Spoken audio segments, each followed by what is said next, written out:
we took the bus and we walked some, and we're at Point State Park. This is looking back at Pittsburgh. We are here.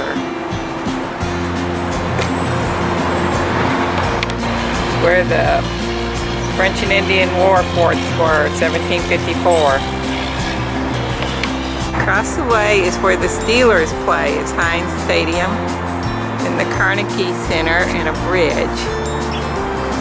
It's very beautiful here. Well, looking this way, underneath the bridge, I see the sign for PNC Park, and I believe that's the baseball. And that's where the Warhol Museum is. We're gonna try and check out later. We got our discounted $10 tickets to the hotel. This is a really big fountain here. Oh, this fountain smells and feels so good when you're standing next to it. It's nice and cool. And there's the incline. We want to go up over there. There, my dear, is the start of the mighty Ohio. We're at Point State Park, where the Monongahela and the Allegheny rivers come together to form the Ohio. This is the large fountain behind us. This is the Ohio River going under the bridge there. All right. Looking this way, the incline's going up. There's a barge pushing coal going downriver. The meeting of the Monongahela and the Allegheny. Monongahela in the Allegheny. Monongahela. Every first grader in Paducah knows how to say that. But I don't. Monongahela in the Allegheny. Right. And there's the incline. We want to do that.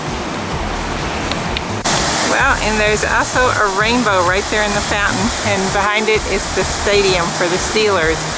The Steelers need a healing rainbow right now. There's the Fort Pitt Tunnel.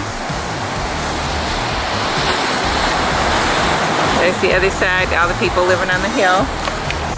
This is the block house, which is, I believe, the original one built by the British. Of course, part of Fort Pitt, the only original structure remaining. It's closed. You are now with the William Pitt Memorial Hall, which is inside the Monongahela Bastion. If you were to enter Fort Pitt in 1765, you would cross a triangular island called the Ravelin. Two drawbridges protected the entrance to the main parade ground. These bridges would be drawn up during times of attack. The parade ground was bordered on 5 sides by the Commandant's house, a variety of storage buildings and barracks buildings that housed over 900 soldiers and officers. During Pontiac's War in 1763, these buildings became crowded with settlers running to the fort for protection from the advancing Native American warriors. The Commandant's house was the most elaborate structure in the fort. It was constructed of brick and trimmed in stone. Fort Pitt had 29 commandants between 1758 and 1786, after which time it was no longer assigned a regular garrison. The ramparts of the fort were constructed of earth taken from the ditch or moat which surrounded it. The largest portion of the ditch was known as the isthmus, and only filled with water when the river was high. The 15-foot-high masonry wall, which faced the land, never received the artillery fire for which it was designed. But this wall did help save Fort Pitt from the floods of 1762 and 1763, when water rose 11 feet above the parade ground. The King's Garden covered 10 acres, which included fruit orchards, vegetable and pleasure gardens, a deer park, and bowling greens. A stroll in the King's Garden provided a momentary break from the beehive of activity around the fort. In 1764, Colonel Henry Bouquet ordered 5 redoubts built as added defense against Indian attacks. One of these, the blockhouse, still stands as the only surviving building of the once mighty Fort Pitt, and is the oldest west of the Allegheny Mountains. For more information on the history of Fort Pitt, The comma thought in 1751 that the English would protect them the Indians from the French. He was known as the Beaver or King Beaver. He was a peacemaker.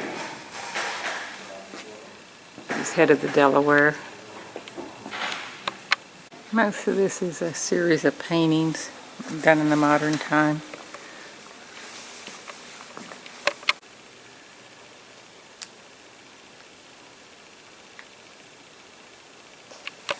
Fur trade was done extensively in Pittsburgh, and the term $1 eventually became slang for $1, but it originally was a buck.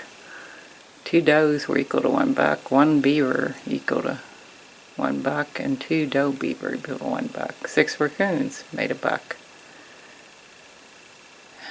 and 2 otters made a buck. So they did a lot of dealing with hides from the deer, especially buck deer. White-tailed deer hide, it was the standard, the gold standard for all the other furs.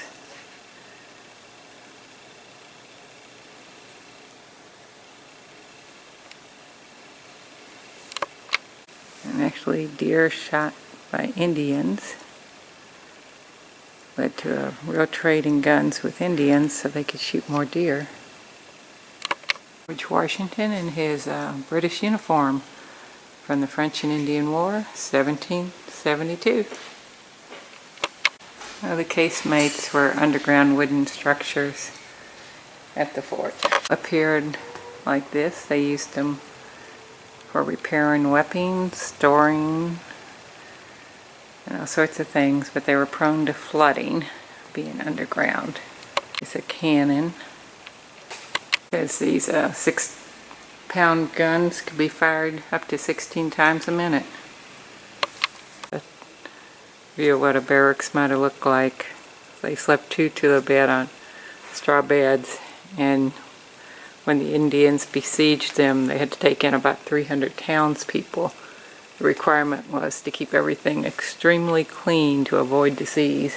Mike, and he says he had a pup tent just like this. I think that's what the Army used in World War II. Yeah, just a couple of sticks and some canvas. It works. I think where Kentucky is now was land reserved for the Indians in this old map. Pennsylvania, New York, Virginia, North Carolina, South Carolina, Georgia, East Florida, West Florida. That was it.